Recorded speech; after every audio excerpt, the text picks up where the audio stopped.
ในมุมมืดแห่งโลกที่ถูกลืมนครลับแลเป็นดินแดนที่แยกตัวจากโลกภายนอกผู้คนในเมืองนี้มีชีวิตอยู่กับความลึกลับและสิ่งเร้นลับที่ไม่สามารถอธิบายได้เบื้องหลังความเงียบสงบของนครนั้นคือปริศนาที่ถูกเก็บซ่อนไว้มากมายคีรินนักสืบหนุ่มผู้มีความสามารถพิเศษ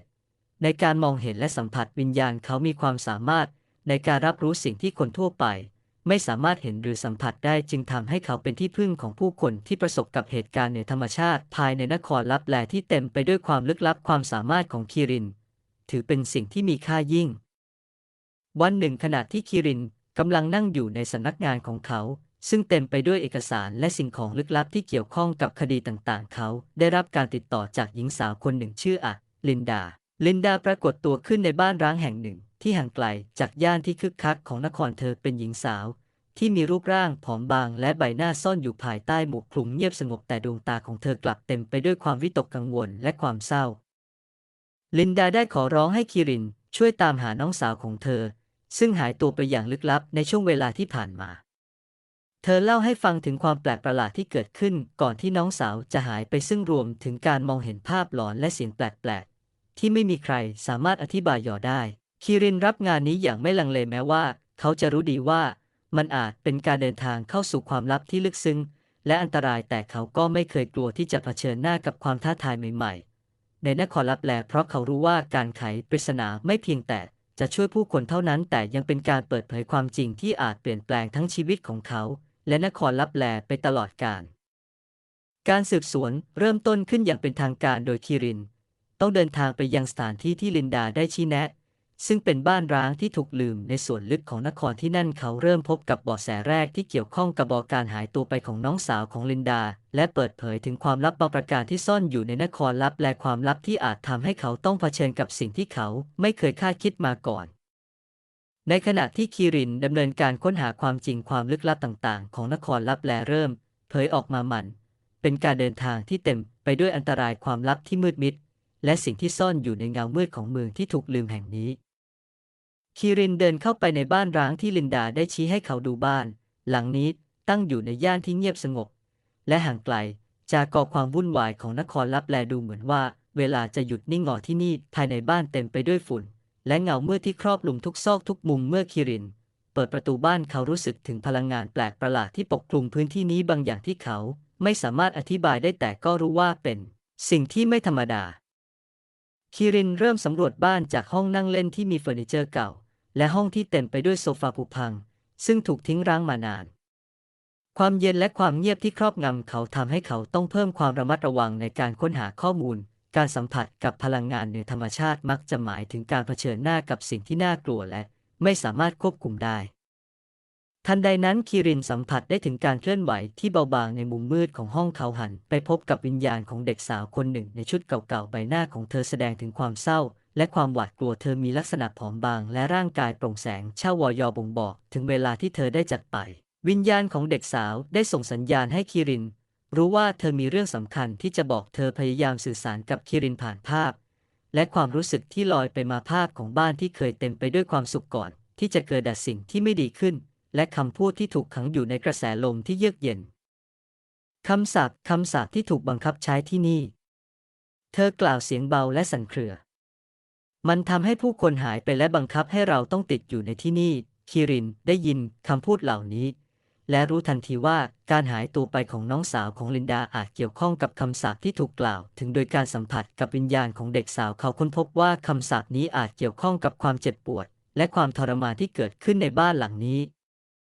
เมื่อเขาถามเกี่ยวกับความเป็นมาของคำสาปวิญญาณเด็กสาวก็เริ่มเล่าเรื่องราวที่เกี่ยวข้องกับเจ้าของบ้านในอดีตผู้ที่มีความอาฆาตและความเศร้าในใจคำสาปนี้ถูกวางไว้เพื่อหลอกหลอนและทรมานผู้ที่เข้าไปในบ้านทำให้ผู้ที่ถูกดึงเข้ามาต้องเผชิญกับเหตุการณ์ที่น่ากลัวและมืดมนคีรินเริ่มสืบค้นในบ้านเพื่อหาหลักฐานเพิ่มเติมเกี่ยวกับคำสาปเขาพบสมุดบันทึกเก่าในลิ้นชักของโต๊ะทำงานซึ่งบรรจุเรื่องราวและคำสาปที่เกี่ยวข้องกับเจ้าของบ้านความจริงเกี่ยวกับคำสาป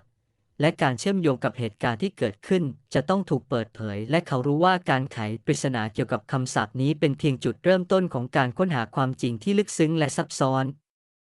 การเดินทางของคีรินเริ่มต้นขึ้นอย่างแท้จริงเขาต้องการหาวิธีที่จะทำลายคำสาป และนำความยุติธรรมกลับมาสู่ผู้ที่ต้องทนทุกข์อยู่ในเงามืดของบ้านร้างแห่งนี้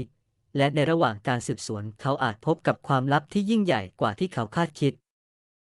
หลังจากที่คิรินได้รับเบาะแสเกี่ยวกับคำสาปจากวิญญาณของเด็กสาวในบ้านร้างเขารู้ว่าความลึกลับที่ซ่อนอยู่ในนครลับแลมีความซับซ้อนมากกว่าที่เขาคิดอย่างไรก็ตามเขาต้องการเบาะแสเพิ่มเติมเพื่อที่จะค้นหาความจริงและช่วยน้องสาวของลินดาให้ได้วันหนึ่งขณะที่คิรินเดินทางไปที่ตลาดของนครลับแลซึ่งเป็นสถานที่ที่เต็มไปด้วยความคึกคักและสีสันเขาพบชายชราแก่เฒ่าคนหนึ่งที่ดูเหมือนจะรู้เรื่องราวที่เกี่ยวข้องกับคำสาปและเหตุการณ์ลึกลับในนครชายชรามีใบหน้าที่แสดงถึงความเฉลียวฉลาดและประสบการณ์ชีวิตที่ยาวนานเขาหลบอยู่ในมุมเงียบๆของตลาดจับตาดูความเคลื่อนไหวของผู้คนรอบข้างอย่างเงียบๆชายชราหมายตาที่คิรินมาแล้วนานและทักทายเขาด้วยเสียงที่เคร่งขรึมท่านนักสืบเงามืดที่ท่านมองหาจะปรากฏในคืนจันทราสีเลือดเขาพูดพร้อมกับส่งยิ้มที่เต็มไปด้วยความลึกลับคืนนี้ท้องฟ้าจะเป็นเวทีสำหรับการเปลี่ยนแปลงครั้งใหญ่คิรินฟังแล้วรู้ว่าคำพูดของชายชราไม่ใช่เรื่องที่ควรมองข้ามเขาตัดสินใจที่จะติดตามเบาะแสนี้และสำรวจการปรากฏตัวของเงามืดตามที่ชายชราได้กล่าวถึงเขาทราบดีว่าคืนนี้จะเป็นคืนจันทราสีเลือดซึ่งเป็นปรากฏการณ์ทางดาราศาสตร์ที่หายากและเต็มไปด้วยความลึกลับในนครลับแลเมื่อค่ำคืนมาถึงคิรินยืนอยู่ที่จุดชมวิวที่สูงในนครลับแลรอคอยการมาถึงของคืนจันทราสีเลือดท้องฟ้าดูเหมือนจะเต็มไปด้วยความตึงเครียดและบรรยากาศที่แปลกประหลาดขณะที่ดวงจันทร์เริ่มเปลี่ยนสีเป็นสีแดงเข้มเงามืดเริ่มปรากฏบนท้องฟ้าซึ่งดูเหมือนจะมีลักษณะเป็นรูปทรงที่ไม่ปกติคิรินจ้องไปที่เงามืดที่ปรากฏขึ้นและรู้สึกถึงแรงกดดันและความรู้สึกไม่สบายใจเขามองเห็นเงามืดที่มีลักษณะเหมือนกับมีบางสิ่งที่กำลังจับตามองเขาอยู่การเคลื่อนไหวของเงามืดมีลักษณะเป็นลายลักษณ์ที่ไม่สามารถเข้าใจได้ในขณะเดียวกันเขาเริ่มรู้สึกถึงความเชื่อมโยงบางอย่างระหว่างเงามืดนี้กับคำสาปที่เขากำลังสืบสวนอยู่เขาเชื่อว่าความลึกลับของเงามืดอาจมีความสัมพันธ์กับเหตุการณ์ที่เกิดขึ้นในบ้านร้างและเป็นสัญญาณบางอย่างที่บอกถึงการเปลี่ยนแปลงหรือเหตุการณ์ที่สำคัญคิรินต้องการค้นหาความจริงที่ซ่อนอยู่เบื้องหลังเงามืดและคืนจันทราสีเลือดเขาเริ่มสำรวจพื้นที่รอบๆและพูดคุยกับผู้คนในนครลับแลเกี่ยวกับสิ่งที่พวกเขารู้เกี่ยวกับปรากฏการณ์นี้เขาหวังว่าการค้นหาของเขาจะนำไปสู่การเปิดเผยความจริงเกี่ยวกับคำสาปและเหตุการณ์ลึกลับที่เกิดขึ้นในนครรัฐการเดินทางของคิรินในคืนนี้เต็มไปด้วยความตึงเครียดและความลึกลับเขาต้องใช้ทักษะและความสามารถของเขาในการเปิดเผยความจริงที่ซ่อนอยู่ในเงามืดแห่งจันทราสีเลือดและเขารู้ว่าเขากำลังเดินทางเข้าสู่เส้นทางที่อาจเปลี่ยนแปลงชีวิตของเขาและนครลับแลไปตลอดกาลในคืนที่เงียบสงบและมืดมิดคิรินเดินผ่านป่าเขียวขจีที่เต็มไปด้วยความเงียบสงบเขาได้รับความรู้สึกแปลกประหลาดในขณะที่ดวงจันทร์ส่องแสงสีขาวเย็นผ่านกิ่งไม้หนทางในป่าเริ่มแคบลงและความรู้สึกถึงความลึกลับและอันตรายก็เริ่มปกคลุมรอบตัวเขาขณะที่เขากำลังเดินไปตามเส้นทางที่ชัดเจนเขาได้ยินเสียงเพลงบรรเลงที่ดังมาจากวิหารร้างที่ตั้งอยู่กลางป่าเสียงเพลงนั้นมีความไพเราะและอ่อนหวานแต่ก็แฝงไปด้วยความเศร้าและความลึกลับคิรินไม่สามารถละเลยเสียงเพลงที่ดังลอยมาจากความมืดได้เขาตัดสินใจที่จะสำรวจวิหารนั้นเพื่อค้นหาความจริงเมื่อคิรินเข้าไปในวิหารที่ถูกปกคลุมด้วยความรกร้างเขาพบกับบรรยากาศที่น่าทึ่งภายในวิหารนั้นมีโครงสร้างที่เก่าแก่และประดับด้วยลวดลายสลับซับซ้อนเสียงเพลงที่ดังมาจากเครื่องดนตรีโบราณที่ตั้งอยู่ตรงกลางห้องคงเป็นเพลงที่เคยบรรเลงในยุคที่วิหารแห่งนี้ยังเป็นศูนย์กลางของวัฒนธรรมและศิลปะตรงกลางวิหารคิรินเห็นเรนาวิญญาณของหญิงสาวที่นั่งอยู่ที่เครื่องดนตรีเธอมีลักษณะของความงามที่สวยงามแต่ดวงตาของเธอแสดงถึงความเศร้าและความเศร้าโศกในใจเรนาใส่ชุดเก่าที่ดูเหมือนจะเป็นเครื่องแต่งกายของนักดนตรีในยุคก่อนเรนาหยุดเล่นเพลงเมื่อเห็นคิรินและยิ้มให้เขาอย่างอ่อนโยนสวัสดีนักสืบคิรินเธอพูดด้วยเสียงที่แผ่วเบาขอขอบคุณที่มาที่นี่ฉันรู้ว่าคุณจะต้องมาที่นี่ในวันหนึ่งคิรินรู้สึกถึงความอบอุ่นและความจริงใจในคำพูดของเธอและเริ่มพูดคุยกับเธอ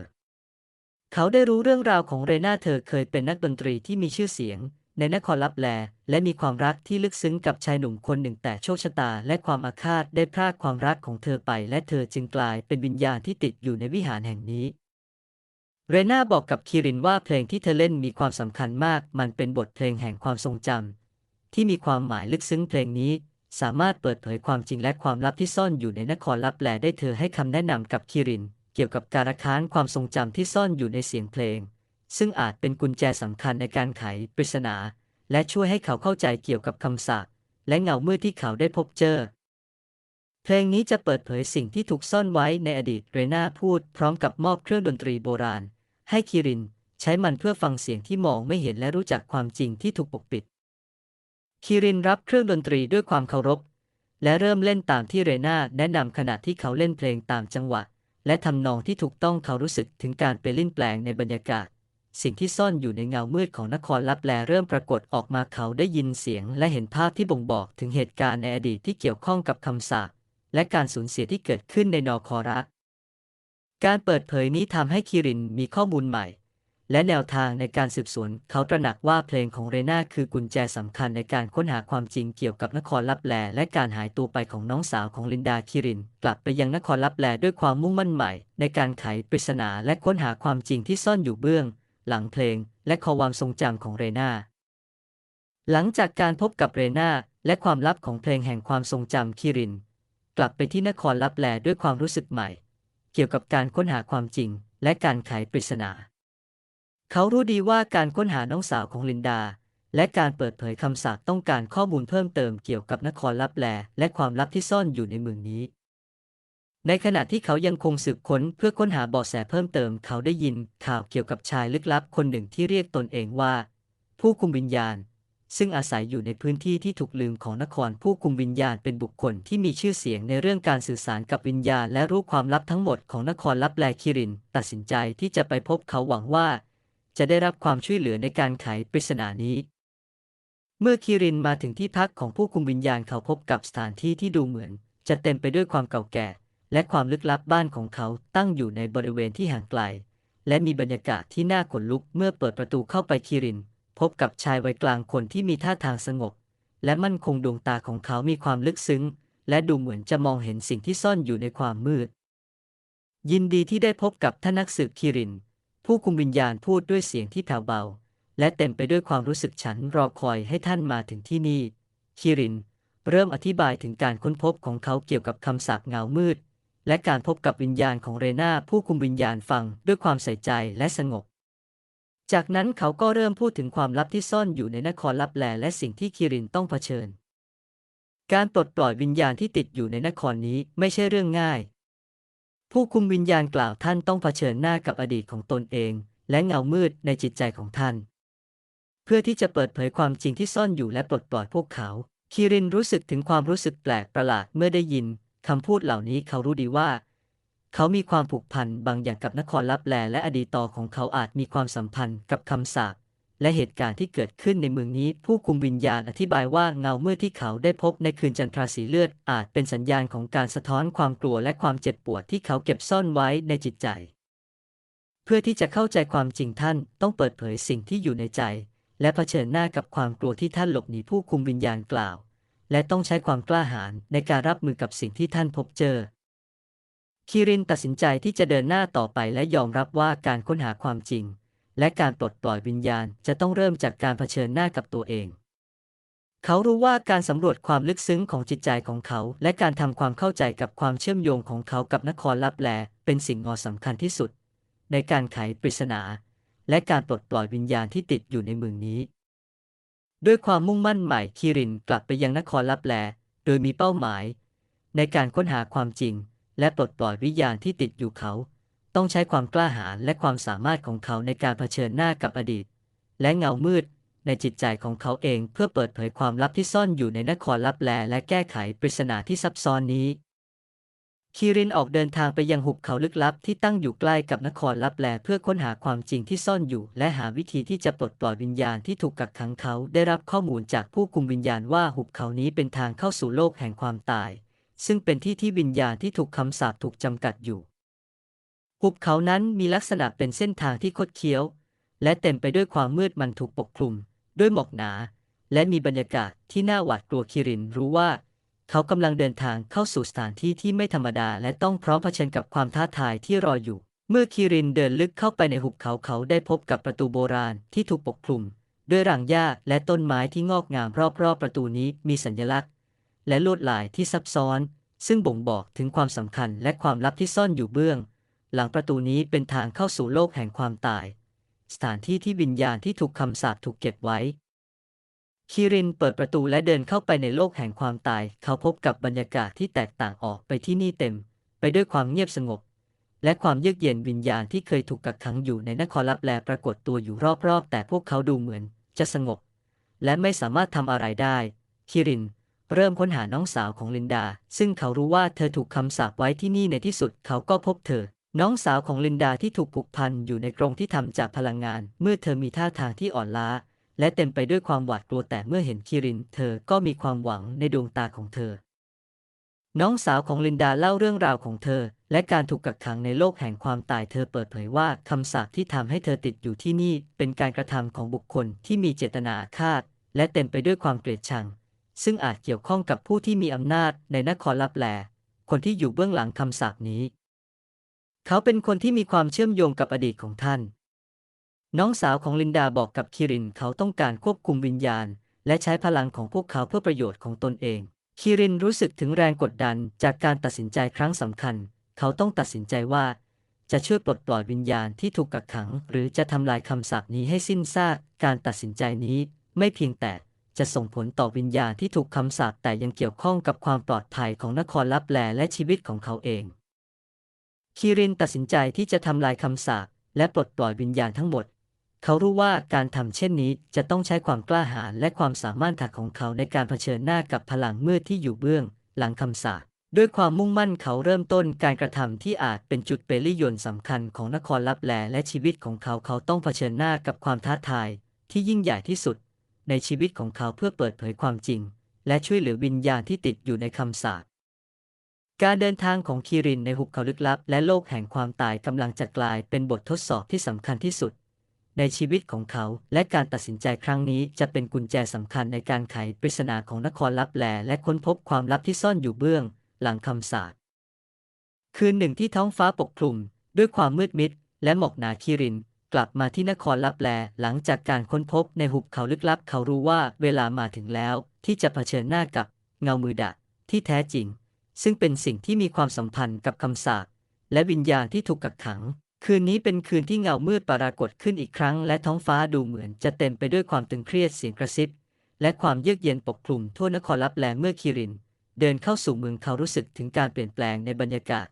สิ่งที่ซ่อนอยู่ในเงามืดเริ่มเผยตัวออกมาในใจกลางนครลับแลเขาพบกับการรวมตัวของเงามืดสิ่งที่ดูเหมือนจะเป็นการรวมกันของวิญญาณที่ถูกคำสาปไว้เงามืดนี้มีลักษณะคล้ายกับภาพเงาที่มีชีวิตและมีพลังทำลายล้างมันกำลังพยายามยึดครองนครลับแลและนำความหายนะมาสู่เมืองคิรินรู้ว่าเขาต้องใช้ความสามารถพิเศษของเขาในการสื่อสารกับวิญญาณและพลังใจที่เข้มแข็งในการต่อสู้กับเงามืดเขาเริ่มต้นด้วยการเรียกใช้พลังของเขาในการสื่อสารกับวิญญาณที่เขาเคยพบเจอรวมถึงการใช้บทเพลงแห่งความทรงจำที่เรนาได้มอบให้ขณะที่เงามืดเริ่มเคลื่อนที่และกระจายไปทั่วนครคิรินตั้งสมาธิและใช้ความสามารถในการเชื่อมโยงกับวิญญาณที่ยังคงติดอยู่ในนครเขาเริ่มทำการตั้งพิธีกรรมเพื่อเรียกวิญญาณเหล่านั้นและขอให้พวกเขาช่วยในการต่อสู้กับเงามืดเสียงเพลงที่คิรินเล่นเริ่มมีผลต่อเงามืดมันทำให้เงามืดสั่นสะเทือนและแยกออกจากกันความมืดที่เคลื่อนตัวไปเริ่มถูกรบกวนและเงามืดก็เริ่มแสดงให้เห็นถึงความอ่อนแอและการต่อต้านอย่างไรก็ตามการต่อสู้กับเงามืดไม่ใช่เรื่องง่ายเงามืดยังคงมีพลังมากและพยายามที่จะดึงเอาความมืดและความเจ็บปวดที่ซ่อนอยู่ในใจของคิรินออกมามันพยายามใช้ความกลัวและความเจ็บปวดเหล่านั้นเป็นอาวุธในการต่อสู้คิรินต้องใช้ความกล้าหาญและพลังใจที่เข้มแข็งเพื่อเผชิญหน้ากับความกลัวภายในจิตใจของเขาเขาต้องเผชิญกับความเจ็บปวดและความผิดพลาดในอดีตของเขาเองเพื่อที่จะรักษาความสงบและมุ่งมั่นในการต่อสู้เมื่อการต่อสู้ดำเนินไปคิรินเริ่มเห็นแสงสว่างในความมืดเขารู้สึกถึงพลังที่ได้รับจากวิญญาณที่เขาช่วยและเขาเริ่มสร้างความสมดุลระหว่างพลังของเขากับพลังของเงามืดในที่สุดคิรินสามารถจัดการกับเงามืดได้สำเร็จโดยการรวมพลังของวิญญาณที่ช่วยเหลือเขาและพลังขององค์เพลงแห่งความทรงจำเขาทำให้เงามืดล่มสลายและทำให้วิญญาณที่ถูกกักขังสามารถหลุดพ้นจากคำสาปหลังจากการต่อสู้ที่เต็มไปด้วยความยากลำบากคิรินยืนอยู่ท่ามกลางนครลับแลที่ได้รับการปลดปล่อยจากความมืดเขารู้ว่าเขาได้ทำลายคำสาป และเปิดเผยความจริงที่ซ่อนอยู่ในนครลับแลการต่อสู้ครั้งนี้ทำให้เขาเข้าใจถึงพลังของความกล้าหาญและความเชื่อมั่นในตัวเองคิรินรู้ดีว่าการเดินทางของเขายังไม่สิ้นสุดแต่เขามั่นใจว่าความจริงและความยุติธรรมจะยังคงอยู่ในนครลับแลและเขาจะยังคงเป็นนักสืบที่พยายามค้นหาความจริงและปกป้องผู้คนจากความลึกลับและอันตรายที่อาจเกิดขึ้นในอนาคตคืนที่คิรินต่อสู้กับเงาเมื่อสิ้นสุดลงด้วยความอ่อนล้าและความเหนื่อยหน่ายแต่เขารู้ดีว่าการต่อสู้ครั้งสุดท้ายนี้จะเป็นการพิสูจน์ความมุ่งมั่นและความกล้าหาญของเขาในตอนนี้นครลับแลเต็มไปด้วยความมืดมิดจากเงามืดที่ยังคงก่อตัวอยู่ในอากาศคิรินใช้พลังทั้งหมดที่เขามีพลังของการสื่อสารกับวิญญาณพลังของเพลงแห่งความทรงจำที่ได้รับจากเรนาและความกล้าหาญที่เขาพบเจอจากการเผชิญหน้ากับความกลัวในตัวเองในการทำลายเงามืดและปลดปล่อยวิญญาณที่ติดอยู่จากการคำสาปด้วยความพยายามอันยิ่งใหญ่คิรินสามารถสร้างแสงสว่างที่ทำให้เงามืดลายได้เงามืดที่เคยครอบงำนครลับแลเริ่มแยกออกและสลายหายไปแสงสว่างจากพลังของเขาส่องผ่านความมืดและเติมเต็มนครลับแลด้วยความสงบและความสว่างใหม่หลังจากการต่อสู้ที่สิ้นสุดลงคิรินรู้สึกถึงความปลอดภัยที่กลับคืนมาสู่นครลับแลเขาเดินทางกลับไปยังบ้านร้างที่ลินดาและน้องสาวของเธอถูกกักขังอยู่เมื่อเขามาถึงเขาพบกับลินดาและน้องสาวของเธอที่ได้รับการปลดปล่อยจากคำสาปลินดาและน้องสาวของเธอขอบคุณคิรินด้วยความรู้สึกปลาบปลื้มและขอบคุณที่เขาได้ช่วยพวกเขาให้หลุดพ้นจากความทุกข์ทรมานลินดาบอกกับคิรินว่าการที่เขาปลดปล่อยวิญญาณทั้งหมดและทำลายคำสาปนั้นไม่เพียงแต่ทำให้ชีวิตของเธอและน้องสาวดีขึ้นแต่ยังทำให้ชีวิตของผู้คนในนครลับแลกลับมามีความสงบสุขท่านทำให้เรามีชีวิตใหม่ลินดากล่าวนครลับแลเป็นสถานที่ที่เราสามารถเริ่มต้นใหม่ได้ขอบคุณที่ทำให้มันกลับมาเป็นที่ที่เราเรียกว่าบ้านอีกครั้งคิรินยิ้มและรู้สึกถึงความหมายที่แท้จริงของการที่เขาทำงานที่นครลับแลเขาตระหนักได้ว่านครลับแลไม่ใช่เพียงแค่สถานที่ที่เขาได้ค้นพบปริศนาแต่เป็นบ้านที่แท้จริงของเขาที่เขารู้สึกถึงการเชื่อมโยงและความเป็นส่วนหนึ่งของมันในตอนจบของเรื่องคิรินตัดสินใจที่จะอยู่ที่นครลับแลและปกป้องมันจากภัยคุกคามใดๆที่อาจมาถึงในอนาคตเขาได้กลายเป็นนักสืบที่พร้อมจะยืนหยัดเพื่อความยุติธรรมและความสงบสุขของเมืองที่เขาได้ค้นพบว่าเป็นบ้านของเขานครลับแลกลับมาเป็นที่เต็มไปด้วยแสงสว่างและความสงบสุขและคิรินก็กลายเป็นผู้ปกป้องที่ยิ่งใหญ่ของเมืองนั้นเขายังคงมุ่งมั่นที่จะดูแลเมืองนี้และปกป้องมันจากความมืดที่อาจกลับมาในอนาคตและเช่นเดียวกับแสงสว่างที่เขานำมาสู่นครลับแลเขาก็พร้อมที่จะเป็นแสงสว่างที่นำทางให้กับผู้คนและปกป้องบ้านที่เขารักเรื่องราวของคิรินและนครลับแลจบลงด้วยความสงบและความหวังใหม่คิรินรู้ว่าเขามีหน้าที่สำคัญในการปกป้องบ้านที่เขาเรียกว่าบ้านและเขาพร้อมที่จะเผชิญหน้ากับความท้าทายใหม่ๆที่อาจมาถึงในอนาคตด้วยความมั่นใจและความกล้าหาญที่เขาได้ค้นพบในตัวเอง